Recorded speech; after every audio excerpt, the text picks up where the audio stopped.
அஸ்ஸலாமு அலைக்கும். மீண்டும் மாலை நேரத்துக்கான மிக முக்கியமான சில தகவல்களோடு தான் வந்திருக்கேன். வீடியோவை கடைசி வரைக்கும் பாருங்கள். தெரியாத நண்பர்களுக்கும் மறக்காமல் ஷேர் பண்ணுங்கள். வீடியோ பிடிச்சிருந்தா ஒரு லைக் பண்ணுங்கள், சப்ஸ்கிரைப் பண்ணுங்கள். மறக்காமல் பெல் பட்டனை ஒரு செலக்ட் பண்ணுங்கள். அப்போ தான் நான் போடுற ஒவ்வொரு தகவலும் உங்களுக்கு நோட்டிஃபிகேஷன் மூலம் கிடைக்கும். குவைத் வாழ் ஓட்டுநர்களே, தயவு செய்து தயாராகுங்க. இனி வரும் நாட்களில் உங்களுடைய சம்பளத்தை பாதுகாக்கணும்னா சட்டத்தை மதிச்சே ஆகணும். முக்கியமான தகவல் இருக்குது. வீடியோ தொடர்ந்தும் பாருங்கள். கடைசி எச்சரிக்கை மற்றும் warning. Brigadier general Hamad Abdullah Al Ruwaih, குடியிருப்பு விவகாரங்களுக்கான பொது நிர்வாகத்துறையின் உதவி இயக்குனர், இன்றைய தினம் தயவு செய்து குடியுரிமை மீறுபவர்களே உங்களுடைய பயணத்தை மேற்கொள்ள தயாராகுங்கள் அப்படின்னு சொல்லியிருக்கிறாரு. وينيرو سفارتنا الزفت، سفارة السلام الزفت، ما يطلع للحين فوق 3000 جواسات، للحين ما يطلع. شلون يروح؟ ناس من وين يروح؟ من وين ياخذ على جواز المؤقت؟ وين يروح ياخذ مؤقت جواز؟ ما يتون، ما يطلعون. الحين للحين 3 يوم كان إجازة نايمين. من وين؟ ليه متى؟ يا سفارة السلان، ليه متى يترس هذا الناس؟ حملة للوصول لأكبر شريحة ممكنة من مخالفين قانون الإقامة، كذلك توعية الشارع بقوانين الإقامة، كذلك توعيتهم بمخالفين قانون الإقامة. أمام المخالف خيارين. الخيار الأول التوجه لمطار الكويت دون الحاجة لمراجعة إدارة شؤون الإقامة بشرط وجود وثيقة سفر صالحة أو جواز سفر مسجل في نظام وزارة الداخلية.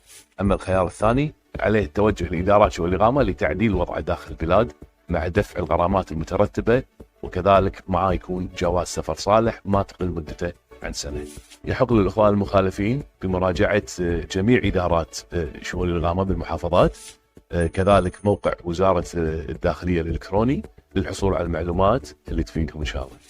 أنصح إخواني المخالفين الاستفادة من المدة حتى تاريخ 17 يونيو وتجنب المساءلة القانونية. وجراح அவங்களுக்கே தெரியும், சமூக ஆர்வலர். அவர் கூட இப்போ பார்த்தீங்கன்னா வஃப்ரா, மஸ்ரா, ஜக்கூர் இந்த மாதிரி பகுதிகளில் போய் அவேர்னஸ் பண்ண ஆரம்பிச்சிருக்கிறாரு. அக்காமா இல்லாமல் இருந்தீங்கன்னா ஒன்று பழைய கஃபிலோட பேசி உங்களுடைய அக்காமாவை புதுப்பிச்சுக்கோங்க, இல்லைன்னா நாட்டுக்கு போயிட்டு புதிய விசாவில் வாங்க அப்படின்ற ஒரு விழிப்புணர்வு பிரச்சாரத்தை ஆரம்பிச்சிருக்கிறாரு. இப்போதைக்கு ஜக்கூர் பகுதி. حارس او سايق او عامل منحاش من كفيله الاصلي او مخالف للاقامه او عليه تغير وحاطه عندك بالشاليه او بالياخور او بالمزرعه ومحتاجه وما تستغني عنه، عندي لكم خبر راح يونسكم، فرصه ذهبيه لكم. لحق ولا ما تلحق، عندكم لغايه 17/6 وبس. يا انك توديه السفاره وتطلع له وثيقه سفر اضطراريه ويسافر وترده بطريقه قانونيه. انت من وين؟ بنغلاديش. وين سفاره مال انت؟ اي عارف. عرف وين؟ يلا روح سفاره بسرعه، جلدي جلدي. او تقدر تعدل وضع مع كفيله القديم وامورك طيبه. في رقم كفيل قديم؟ فيه؟ جيب رقم. واذا جوازه مو منتهي تقدر توديه المطار دايركت بكل هدوء وامان. تاريخ الحمله متى؟ لغايه 17/6. شنو حاب تقول؟ الحق نفسك قبل فات الاوان، اللي جايه ما فيش هزار. الله اكبر. ودعنا دم. اشوف بعد 17/6 راح اضطر اقول اذا فاتك الفوت ما ينفع الصوت. ومنصور اقامته صالحه؟ إقامته سليمة. الحين انا ارتحت. சமூக ஆர்வலர்கள், உள்துறை அமைச்சகம், குடியிருப்பு விவகாரங்களுக்கான பொது நிர்வாகம் எல்லாருமே அவங்க பக்கத்தில் இருந்து அவங்களுடைய ப்ரெஷரையும் அவங்களுடைய அவேர்னஸையும் விழிப்புணர்வுகளையும் வழங்கிட்டே இருக்கிறாங்க. இந்த நாட்டில் சட்ட விரோதமாக தங்கி இருக்கிற மக்களை தயவு செய்து நாட்டை விட்டு போங்க, இல்லைன்னா அவங்களுடைய ப்ரொசீஜரை லீகலாக மாற்றிக்கோங்க அப்படின்னு. இதில் குறிப்பாக பார்த்தீங்கன்னா கராமா கட்டி அக்காம அடிக்கணும்னு தயாராக இருக்கிறவங்க, ஒருவேளை உங்களுடைய கஃபீல் இறந்து இருந்தால், அவர் மௌத்தாகி இருந்தால், அல்லது உங்களுடைய பழைய கம்பெனி மூடப்பட்டு இருந்தால், நீங்கள் எதுக்கும் ஒரு புதிய கஃபீலோட குடியிருப்பு விவகாரத்துறைக்கு போய் விசாரித்து பார்த்துக்கோங்க. உங்களுக்கு கராம கட்டி அக்காம அடிக்கிற முயற்சி இருந்தால் இது ஒரு ஜஸ்ட் அட்வைஸ். ஏன்னா ஒரு சில சகோதரர்கள் சொன்னாங்க அவங்களுக்கு அது சாத்தியமாக இருக்குது. ஒருவேளை போய் பேசி ஒருவேளை கராம கட்டி அடிக்க முடிந்தால் அடிக்கலாம். மௌத்தாயின கஃபீல், உயிரிழந்த கஃபீல், அதே போல் மூடப்பட்ட கம்பெனிகள், அது ஷூன் விசா, இது காதிம் விசா, மூடப்பட்ட கம்பெனிகளாக இருந்தாலோ அல்லது இறந்து போன கஃபீலாக இருந்தாலோ நீங்கள் ஒருக்கா புதிய கஃபீலோட போய் குடியிருப்பு விவகாரம் ஜவசாத்தில் போய் பேசி பாருங்கள். ஒரு வேளை சான்ஸ் கிடைச்சா அல்ஹம்துலில்லாஹ் பின்னிஅமா பிஇذنில்லா அடிச்சுக்கோங்க. அப்படி இல்லையா இன்ஷா அல்லாஹ் போய்க்கோங்க நாட்டுக்கு. போயிட்டு மறுபடியும் இந்த கானூன் முடிஞ்ச பிறகு 7ஆம் மாதம் நடுப்பகுதியில் மாதிரி உங்களுக்கு வீசா இஷ்யூ ஆகிற ப்ராசஸ் ஆரம்பமாகிரும். அது வரைக்கும் போய் ரிலாக்ஸாக குடும்பத்தோடு இருந்துட்டு கொஞ்ச நாள் இருந்துட்டு புதிய பாஸ்போர்ட் எடுத்துகிட்டு மறுபடியும் திருப்பி புதிய விசாவில் வர பாருங்க. ஆனால் இது எல்லாத்துக்கும் முதல் சட்ட ரீதியாக இந்த நாட்டை விட்டு போய் சேர்றதுக்கு எங்களுடைய அதிகாரிகள் முயற்சி பண்ணணுமே. இந்த இன்னைக்கு நியாயப்படி பார்த்தா இன்னைக்கு அவங்க வேலையை ஆரம்பிச்சிருக்கணும். 2 நாள் லீவு போதாதா? வியாழக்கிழமையும் வெள்ளிக்கிழமையும் லீவு போதாதா? சனிக்கிழமையும் லீவ் எடுத்தே ஆகணுமா? ஞாயிற்றுக்கிழமை நாளைக்கு என்ன செய்ய போறீங்க? நாளைக்காவது இந்த மக்களுடைய பிரச்சனைகளை தீர்த்து வைப்பீங்களா?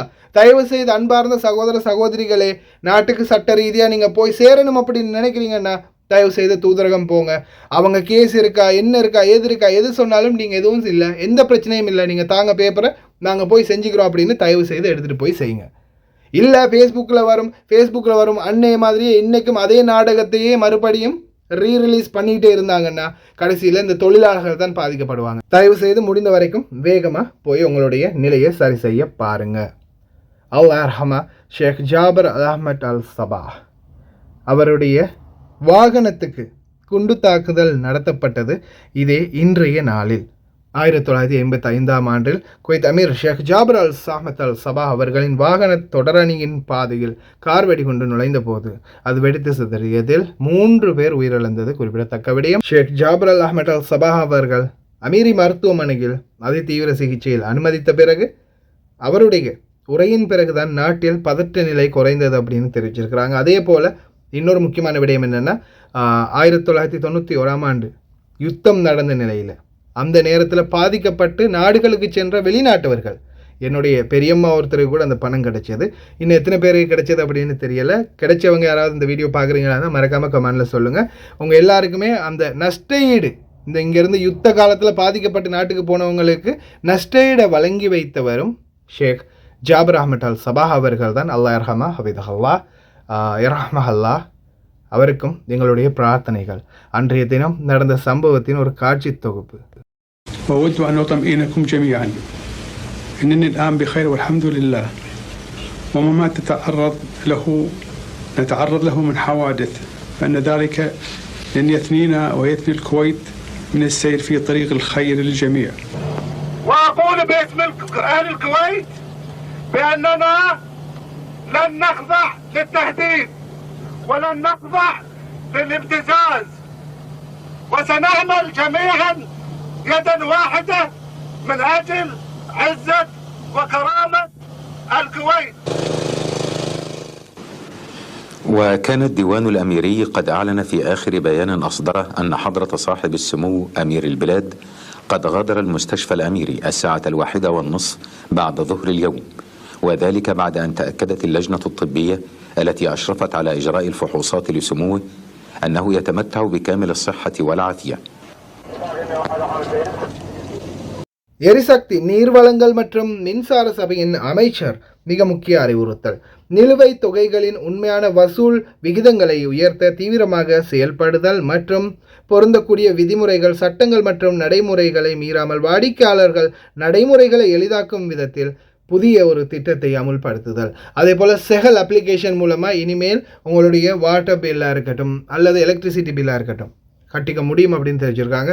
சொந்தமாக யாராவது அப்பார்ட்மெண்ட் வச்சுருக்கீங்களா, இல்லை உங்கள் பேரில் அப்பார்ட்மெண்ட்கள் எடுத்துருக்கிறீங்களா, லைட் பில் தண்ணீர் பில் ரெண்டுமே உங்கள் பேரில் தான் வரும்.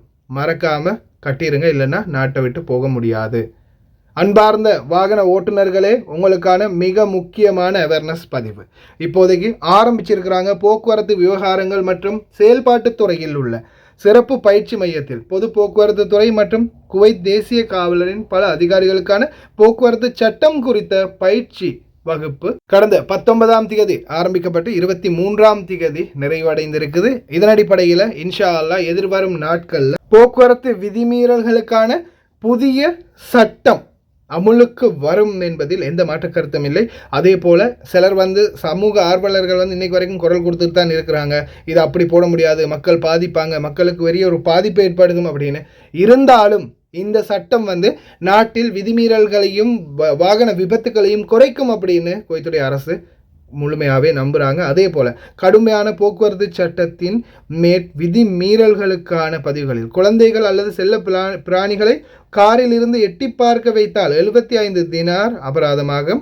அதே போல் 10 வயதுக்குட்பட்ட குழந்தைகளை முன் இருக்கையில் அமர்த்துவதற்கு 100 முதல் 200 தினார் அபராதம். அதாவது 8, 9, 7 வயசு 5 வயசு சின்ன குழந்தைங்களை முன் சீட்டில் டிரைவிங் சீட்டுக்கு பக்கத்தில் இருப்பாட்டக்கூடாது. அப்படி இருப்பாட்டினா 100 தினார்லேருந்து 200 தினார் வரைக்கும் அபராதம். அதே போல தான் சிகப்பு விளக்கை கடக்க முயற்சித்தால் 200லேருந்து 500, ரெட் லைட் இனிமேல் க்ராஸ் பண்ணினீங்கன்னா 200லேருந்து 500. இந்த கானூன் வந்துடுச்சு, அமுலுக்கு கொண்டாந்துட்டாங்களா அப்படின்ற கேள்வி இதுக்கு பிறகு கேட்காதீங்க. எந்த நேரத்தில் வேணாலும் சடனாக அமுலாகலாம். ஏன்னா இந்த நாட்டில் வந்து அமைச்சர்களுடைய அரசாங்கம் இப்போ இல்லை, பாராளுமன்றம் இல்லை, தீர்மானித்து 10 பேர் சேர்ந்து கலந்து ஆலோசித்து இந்த சட்டத்தை நியமிக்கிறதுக்கு. இது வந்து மன்னருடைய ஆட்சி, நானே ராஜா நானே மந்திரி, இதுதான் இப்போதைய ஆட்சி. ஒரே ஒரு சட்டம் தான், ஒரே ஒரு நியாயம்தான். இங்கேருந்து அவங்க வந்து மன்னருக்கு அதை பாஸ் பண்ணிட்டாங்கன்னா, மன்னர் அதை கராரை இஷ்யூ பண்ணிட்டாருன்னா பேதினில்லா ஆரம்பமாகிடும் குவைத்துடைய இந்த புதிய போக்குவரத்து சட்டம். ஓட்டுநர்களே, சம்பள பணத்தை பாதுகாக்கணுமா, வீட்டுக்கு அப்படியே அனுப்பணுமா, கவனமாக வண்டி ஓட்டிக்கோங்க. அடுத்ததாக பணிப்பெண்களுக்கான மிக முக்கியமான சில தகவல். இது வந்து பார்த்திங்கன்னா குவைத்துடைய மினிஸ்ட்ரி ஆஃப் காமர்ஸ் அண்ட் இண்டஸ்ட்ரிக்கு தகவல் ஒன்று அனுப்பியிருக்கிறாங்க. அரிசியில், ரேஷன் அரிசியில் அதிக புழு இருக்குது அப்படின்னு.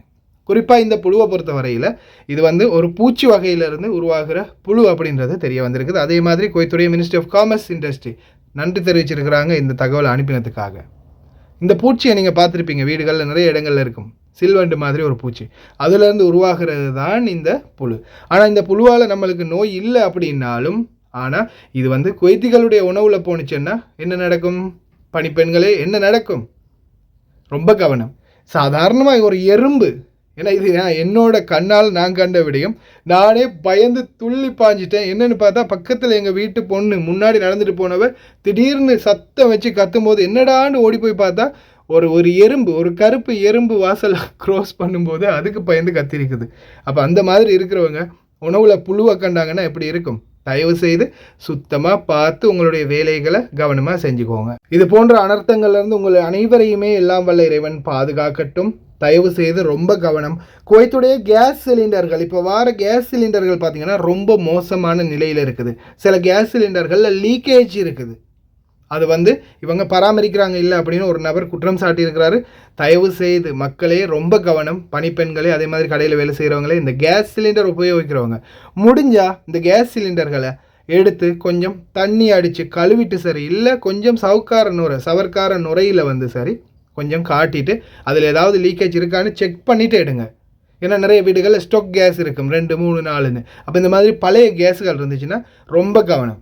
அல்ல அவங்களை அனைவரையும் பாதுகாக்கட்டும். இந்த நாட்டில் இந்த மாதிரி ஒரு விபத்து யாருக்குமே வந்துடக்கூடாது அப்படின்னு பிரார்த்திக்கிறேன். ஏன்னா இது வந்து பார்த்திங்கன்னா ஒரு அணு ஆயுதத்தில் வெடிப்பிட அளவுக்கு பவர்ஃபுல்லாக இருக்கும். சாதாரணமாக ஒரு கிச்சன் வெடிச்சிச்சின்னா ஒரு கிச்சனுடைய மொத்த ஏரியாவையுமே நாஸ்தி பண்ணிடும். ஏன்னா இந்த நாட்டுடைய கேஸ் அந்தளவு பவர்ஃபுல்லானது. அதால் தயவு செய்து ரொம்ப கவனமாக இருங்க. பாருங்கள், அந்த நபர் அவேர்னஸை தெரிவிச்சிருக்காரு, அதில் அவர் அந்த சவர்க்கார நுரை அடித்து காட்டும்போது அந்த இடத்துல எப்படி நுரை வெளியாகுதுன்னு. خله ينقع شوي وما يحار، بعدين شيله حط الثاني، لأن الزوايا من داخل مليانة بيض صراصير. هذا اللي ينقل الصراصير من مطبخ لمطبخ، ما تدري شنو يبر فيه. مطعم تعبان مليان صراصير، ما أدري، هذا مو كله من البيوت قاعد توصل. فأناشد مرة ثانية الجمعيات نظفوه، يعني هذا مو منظر.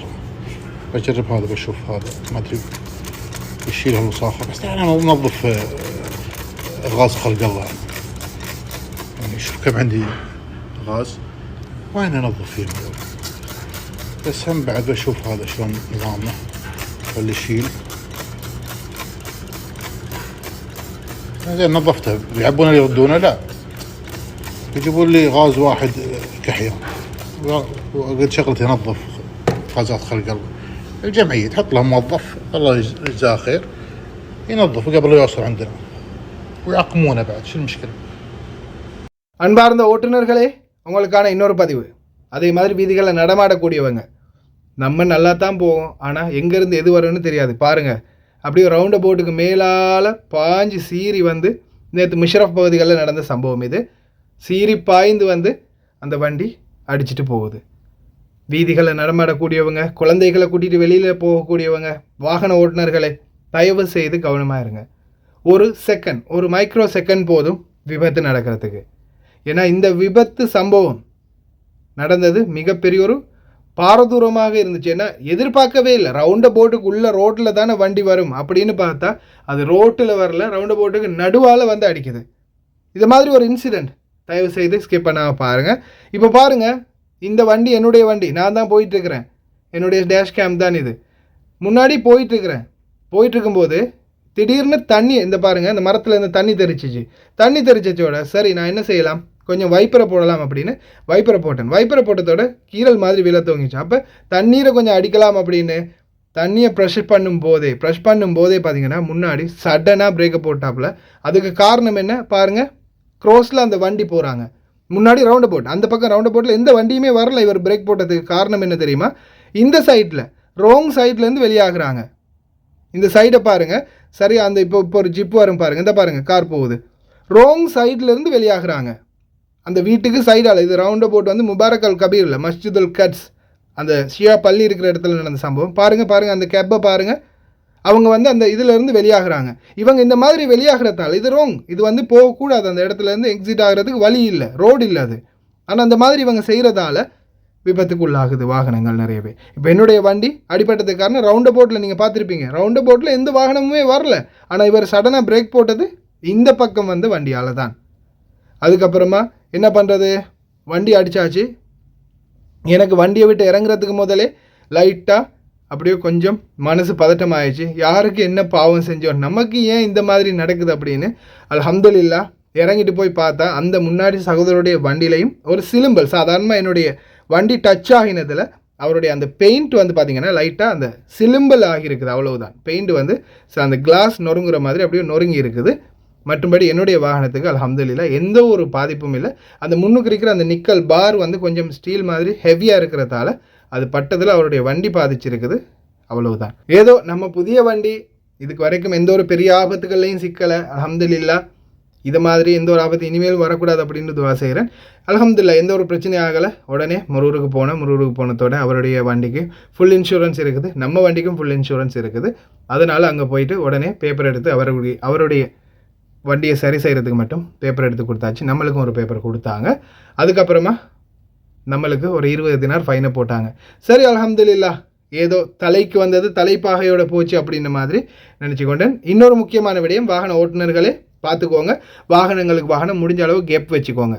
டிராஃபிக்காக இருக்கிற நேரத்தில், இரவு நேரங்களில் வைப்பர் போட்டு தண்ணீர் அடித்து கிளாஸ் கழுகாதீங்க. ஏன்னா சில நேரங்களில் சடனாக பிரேக் போட்டுருவாங்க. அப்போ தெரியாமல் பின்னால் போய் நீங்களும் இடிச்சிக்கிறதுக்கு வாய்ப்பு இருக்குது. ரொம்ப கவனம். அதே போல் இப்போதைக்கு ரீசெண்டாக பார்த்தீங்கன்னா ஒரு 30 வாகனங்கள் 80வது ரிங் சாலை 30 வாகனங்கள் தொடராக வணிவகுத்து நின்றுச்சு, டயர் வெடிச்சு போய் ஜஹரா போகக்கூடிய ரோட்டில் பார்த்தீங்கன்னா. அந்த ரோடு அல்ஹம்துலில்லாஹ்னு இப்போ ரெடி ஆகிடுச்சு. உள்துறை அமைச்சகம் மற்றும் பணி அமைச்சகம் இவங்களுடைய உடனடி தலையீட்டின் கீழ் இந்த வேலை திட்டம் ஆரம்பமாக இருக்குது. கிட்டத்தட்ட 30க்கும் மேற்பட்ட வாகனம். என்னுடைய ஃப்ரெண்டுன்னா இந்த நம்மளுடைய சப்ஸ்கிரைபர் தான், அவரே வீடியோ பார்த்துட்டு அவர் சொன்னார், பிரதர் என்னுடைய வண்டியும் அதே இடத்துல தான் அடிபட்டுச்சு, 2 டயரு 80 தினார் போயிடுச்சு.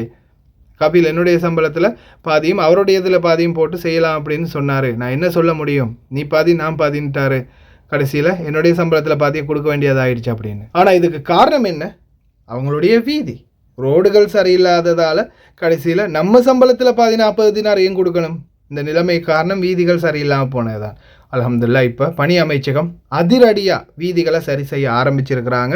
இருந்தாலும் இந்த நாட்களில் இன்னும் அதிகமான வீதிகள் டேமேஜில் தான் இருக்குது. குறிப்பாக 7வது ரிங் சாலை. இப்போ ரீசெண்டாக நம்மளுடைய ஆசாத் சகோதரர் வந்து ஒரு மெசேஜ் ஒன்று போட்டிருந்தார், 4 டயர் 2 டயர் வெடித்ததுக்கு இன்னும் 2 டயர் எக்ஸ்ட்ராவாக மாற்ற வேண்டிய சூழல் வந்து கிட்டத்தட்ட 4 டயர் மாற்றிருக்கிறாங்க. 80 தினார். அதுவும் ஏதோ நார்மல் டயர்ன்றதால அந்த விலைக்கு போயிடுச்சு. இதே ஒரு BMW, மெர்சிடிஸ், போஷ் இந்த மாதிரி வண்டிகள் காராக இருந்தால் 1000 தினார் 2000 தினார் பறந்துடும்.